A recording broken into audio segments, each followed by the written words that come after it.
विधानसभा पद से इस्तीफा देने के बाद इनेलो नेता अभय चौटाला जगह जगह हरियाणा में अपने कार्यक्रम कर रहे हैं। इन कार्यक्रमों के तहत कैथल के नंदकरण माजरा गांव में एक विशाल जनसभा का आयोजन किया गया, जिसमें हजारों की संख्या में महिलाएं, बच्चे व पुरुष शिरकत हुए और माजरा गांव की तरफ से अभय चौटाला को किसान आंदोलन के समर्थन में अपना इस्तीफा देने की वजह से गाँव वालों ने किसान केसरी सम्मान से नवाजा। अपने संबोधन में उन्होंने कहा कि भाजपा और जेजेपी किसानों से वोट लेकर सत्ता में आई, परंतु आज जो हालात हैं वह किसी भी गांव व कस्बे में जाकर अपना कार्यक्रम तक नहीं कर सकते। भाजपा सरकार किसानों के आंदोलन को खत्म करने के लिए तरह तरह के षड्यंत्र रच रही है। उन्होंने प्रधानमंत्री पर निशाना साधते हुए कहा कि प्रधानमंत्री को आज अन्नदाता नजर नहीं आता, बल्कि उन्होंने किसानों को जीव जंतुओं की श्रेणी में लाकर खड़ा कर दिया है। वह यह भी कहते कि भाजपा को आंदोलन करना नहीं आता, सिर्फ दंगे फसाद करवाना आता है। कैथल में सांसद नायब सैनी की गाड़ी को रोकने को लेकर किसानों पर दर्ज मुकदमे पर बोलते हुए चौटाला ने कहा कि यह किसानों की लड़ाई है। लाठी डंडा या मुकदमे दर्ज करवाने से नहीं खत्म होगी, बल्कि बातचीत के जरिए ही खत्म होगी। मैं सम्मान करवाने के लिए नहीं आया था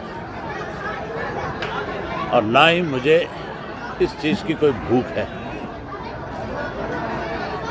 मैं आज किसानों को जन जागरण अभियान के तहत इन कृषि के तीनों काले कानूनों के खिलाफ कैसे लामबंद किया जाए, कैसे इस लड़ाई को जीता जाए, इसके लिए आह्वान करने आया था। हजारों की संख्या में जो लोग आए आज, उन सब ने आश्वस्त किया था कि हम कमेटियां बना करके इस आंदोलन को और तेज करेंगे। हमारा देश का प्रधानमंत्री तो कहता है कि अब आंदोलन की जरूरत नहीं। आंदोलन की जरूरत कभी बीजेपी को और आरएसएस को नहीं रही। इस देश की आज़ादी में ना बीजेपी का योगदान, ना आरएसएस का कोई योगदान था। इस देश को आज़ाद कराने में सबसे बड़ा योगदान था तो किसान का था, कमेरे का था, गरीब का था। उन लोगों ने आंदोलन चलाए, लड़ाई लड़ी, देश आज़ाद कराया। देश की आज़ादी के बाद भी अगर कांग्रेस को इस देश की सत्ता से बाहर किया तो जयप्रकाश नारायण के नेतृत्व में एक आंदोलन हुआ और उसमें कांग्रेस को सत्ता से बाहर होना पड़ा। भाजपा ने आंदोलन नहीं चलाए, भाजपा ने तो दंगे कराए। हमेशा भाजपा ने लोगों को लड़ाया, लोगों को अलग अलग धर्म के नाम के ऊपर बांटा। आज भी इस आंदोलन को तोड़ने के लिए बीजेपी अपनी तरफ से षड्यंत्र रच रही है। आज भी असामाजिक तत्व या आरएसएस के जो लोग जो ट्रेंड किए होते हैं, उनको भेज करके इस आंदोलन को कमज़ोर करने की कोशिश कर रही है। लेकिन बधाई है आप जैसे मीडिया के साथियों, जो नेशनल लेवल का मीडिया है, उस पर तो काफ़ी हद तक मोदी जी का कंट्रोल है, लेकिन जो सोशल मीडिया है उस पर मोदी जी कंट्रोल तो करना चाहते हैं, लेकिन बेबस भी हैं साथ साथ, क्योंकि उसके अंदर किसानों के बच्चे जुड़े हुए हैं जो स्वयं जहाँ उनकी वीडियोग्राफी करके सारे गलत कामों को जहाँ पकड़ने का काम करते हैं, वही उस आंदोलन को ताकत दे रहे हैं। वहाँ बैठकर उस आंदोलन का हिस्सा है वो। उन लोगों ने जो जिस ढंग से उन्होंने जालसाजी रची, जिस ढंग से लाल किले पे जाकर के ड्रामा किया, उसके पर्देफाश भी आप जैसे साथियों ने किया। उसके बाद 27 तारीख को सिंगू के बॉर्डर पे जिस तरह आरएसएस के लोगों को भेज के विवाद खड़ा करना चाहे, उनकी पहचान भी कौन कौन लोग थे आपके मीडिया के साथियों ने करी। उसके बाद अपने गाजीपुर के बॉर्डर पर टिकैत साहब पे जाकर के हमला करने की कोशिश करी गई, बीजेपी के एमएलए की ड्यूटी लगाई गई, उसका पर्दाफाश भी आप लोगों ने किया। यहाँ तक भी कि आप लोगों के सामने सारी चीज़ ना भेज के इंटरनेट की सेवाएं बंद कर दी, लेकिन उसके बावजूद आपने वहाँ वीडियो बनाए, दूसरी जगह जाकर के 100 किलोमीटर का सफ़र तय करके आपने जहाँ नेट चल रहा था वहाँ से पूरे देश में उन सब चीज़ों को दिखाया। उसकी वजह से आपने देखा होगा कि मोदी जी जब कल अपनी स्पीच दे रहे थे, स्पीच कर रहे थे, उनका चेहरा जो था प्रधानमंत्री वाला चेहरा नहीं था। कल तो ऐसा लग रहा था कि किसी बड़ा बेबस आदमी किसी मजबूरी में खड़ा होकर के अपनी जिम्मेवारी को निभा रहा है। किस तरह से उन्होंने पूरे के पूरे भाषण को, जो पार्लियामेंट में गवर्नर का, उसका राष्ट्रपति जी का अभिभाषण था, उस पर सारी चीज़ें क्लियर करनी चाहिए थी, बजाय उसके केवल कोरोना तक और कोरोना के बाद कहीं अपनी छोटी मोटी जेब मिटाने के लिए कटाक्ष करके समय पास करके गए थे। वो प्रधानमंत्री का भाषण नहीं था, वो प्रधानमंत्री का रिप्लाई नहीं था, वो एक बेबस इंसान का रिप्लाई आ रहा था।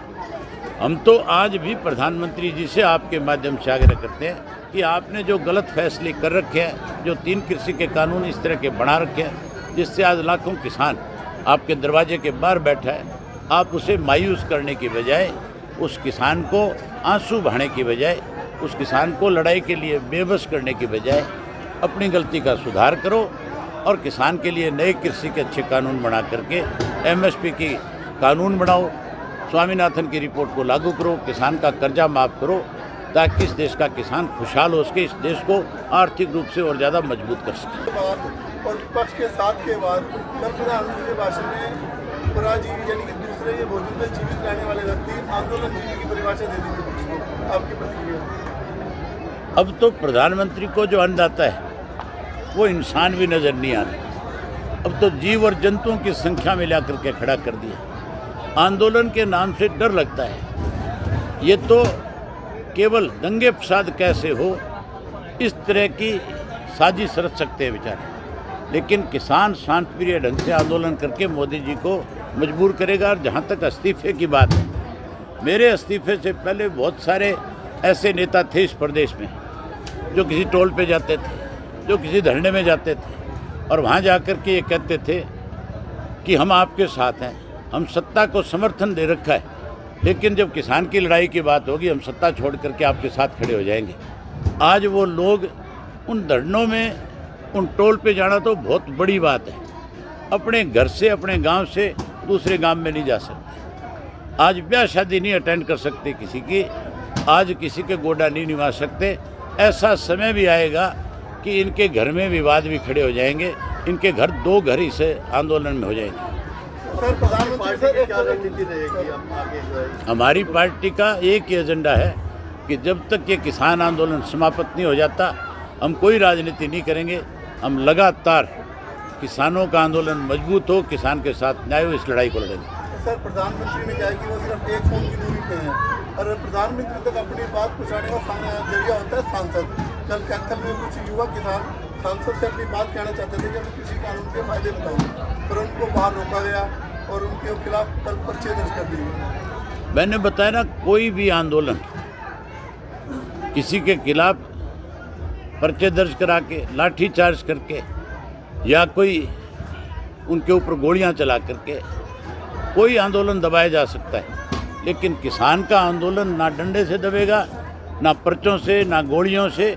किसान के साथ तो बातचीत के जरिए आंदोलन खत्म होगा। बॉर्डर की किले कब तक उड़ जाएंगे? अब तो किले बीजेपी क्यों खड़ेगी? बॉर्डर की किलों की चिंता क्यों कर रहे हो आप? मैं अपने ਇਹ ਮੋਢਿਆਂ ਤੇ ਗੋਡਿਆਂ ਤੋਂ ਬਹੁਤ ਦੁਖੀ ਸੀ। ਮੇਰੇ ਲਈ ਤਾਂ ਤੁਰਨਾ ਫਿਰਨਾ ਵੀ ਇੰਨਾ ਔਖਾ ਹੋਇਆ ਸੀ, ਮੈਂ ਦੱਸ ਵੀ ਨਹੀਂ ਸਕਦਾ। ਪਰ ਜਦ ਤੋਂ ਮੈਨੂੰ ਫੀ ਰਿਲੀਫ ਮਿਲਿਆ 2.5-3 ਮਹੀਨੇ ਇਸਤੇਮਾਲ ਕਰਨ ਤੋਂ ਬਾਅਦ ਗੋਡੇ ਵੀ ਓਕੇ, ਮੋਢੇ ਵੀ ਓਕੇ। ਜੀ ਤੁਸੀਂ ਵੀ ਕਿਸੇ ਇਸ ਤਰ੍ਹਾਂ ਦੀ ਬਿਮਾਰੀ ਤੋਂ ਪਰੇਸ਼ਾਨ ਹੋ ਤੇ ਬੇਝਿਜਕ ਹੋ ਕੇ ਇਸ ਨੂੰ ਇਸਤੇਮਾਲ ਕਰੋ। ਸਿਰਫ 2.5-3 ਮਹੀਨੇ ਇਹ 125 ਬਿਮਾਰੀਆਂ ਤੱਕ ਦਾ ਇਲਾਜ ਕਰ ਸਕਦਾ ਹੈ। ਫੀ ਰਿਲੀਫ ਹਮੇਸ਼ਾ ਯਾਦ ਰੱਖੋ। ਬਸ ਕੁਛ ਦਿਨਾਂ ਤੋਂ ਮੈਨੂੰ ਬਾਲਾਂ ਦੀ ਬੜੀ ਸਮੱਸਿਆ ਸੀ, ਮੇਰੇ ਬਾਲ ਝੜਨੇ ਸ਼ੁਰੂ ਹੋ ਗਏ ਸੀ। ਮੈਨੂੰ ਮੇਰੇ ਦੋਸਤ ਨੇ ਆਇਲ ਫੀ ਰਿਲੀਫ ਵਾਲੇ ਦੱਸਿਆ। ਮੈਂ ਇਹ ਤੇਲ 3 ਕੁ ਮਹੀਨੇ ਲਾਣਾ ਆਪਣੇ ਸਿਰ ਤੇ ਅਪਲਾਈ ਕੀਤਾ। ਇਹ ਬਿਲਕੁਲ ਆਯੁਰਵੈਦਿਕ ਤੇਲ ਹੈ, ਇਹਦਾ ਕੋਈ ਸਾਈਡ ਇਫੈਕਟ ਨਹੀਂ ਹੈ ਤੇ ਮੇਰੇ ਬਾਲ ਜਿਹੜੇ ਗੰਜਪਣ ਪੈਣਾ ਸ਼ੁਰੂ ਹੋ ਗਿਆ ਸੀ ਉਹ ਦੁਬਾਰਾ ਆਉਣ ਲੱਗ ਗਏ ਤੇ ਮੈਨੂੰ ਤਾਂ ਬੜਾ ਫਾਇਦਾ ਦਿੱਤਾ ਇਸ ਨੇ। ਜੇ ਤੁਹਾਨੂੰ ਵੀ ਕਿਸੇ ਇਸ ਤਰ੍ਹਾਂ ਦੀ ਪ੍ਰੋਬਲਮ ਦਾ ਤੁਸੀਂ ਸਾਹਮਣਾ ਕਰ ਰਹੇ ਹੋ ਤਾਂ ਇਹ ਤੇਲ ਲਾਣਾ ਨਾ ਭੁੱਲੋ। ਕਿਤੇ ਨਾ ਕਿਤੇ ਅਸੀਂ ਆਪਣੇ ਬਾਲਾਂ ਕਰਕੇ ਸ਼ਰਮ ਫੀਲ ਕਰਦੇ ਹਾਂ ਕਿ ਸੋਸਾਇਟੀ 'ਚ ਬੈਠੇ ਹਾਂ ਕਿ ਕੋਈ ਮਜ਼ਾਕ ਨਾ ਕਰ ਰਿਹਾ ਹੋਏ, ਪਰ ਥੈਂਕਸ ਟੂ ਫ੍ਰੀ ਲੀਵ ਜਿਹਨੇ ਮੇਰਾ ਇਹ ਕੌਨਫੀਡੈਂਸ ਬਿਲਡ ਕੀਤਾ, ਜਿਹਦੇ ਲਗਾਉਣ ਨਾਲ ਮੈਂ ਮਾਰਕੀਟ 'ਚ ਹੁਣ ਬੜਾ ਹੀ ਕੌਨਫੀਡੈਂਟ ਹਾਂ ਔਰ ਇਹਦੇ ਨਾਲ ਮੈਨੂੰ ਬੜਾ ਫਾਇਦਾ ਹੋਇਆ। ਅਤੇ ਮੈਨੂੰ ਸਰਵਾਈਕਲ ਦੀ ਵੀ ਦਿੱਕਤ ਸੀ ਅਤੇ ਉਹਦੇ ਨਾਲ ਵੀ ਮੈਨੂੰ ਬੜਾ ਰਿਲੀਫ ਮਿਲਿਆ। ਇਹ ਯੂਜ਼ ਕਰੋ ਅਤੇ ਮੈਂ ਪ੍ਰੈਕਟੀਕਲ ਯੂਜ਼ ਕਰ ਰਿਹਾ।